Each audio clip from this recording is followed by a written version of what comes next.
Hello everyone, this is your friend Sky, your healthcare provider. At ngayong araw na to ay nasa Hoshin Restaurant kami, located in Serendra. It's an Indian fine dining restaurant. Right, so kasama sa work ko is kailan ko samahan yung aking client for his appointments, for meetings, dinner, doctor's appointment, o lahat ng appointment na lang. Alright, so look at their place. It's a very beautiful place. And syempre, hindi lang yung lugar, kundi masasarap yung pagkain nila dito at the same time.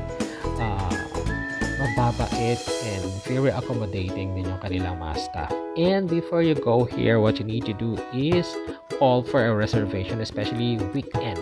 Kasi madaming tao dito. And syempre, para hindi kayo pumila, hindi sayang yung oras pag lumalabas kayo. And ito na nga, ito yung lugar nila, maganda siya.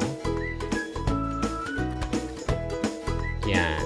Actually, this time, siguro mga ano na to, mga 9 o'clock past na. So, wala na masyadong tao. And here's my food. It's biryani rice and grilled lamb. So, maraming salamat kayo sa pagsama sa akin. And thank you. God bless. Bye-bye.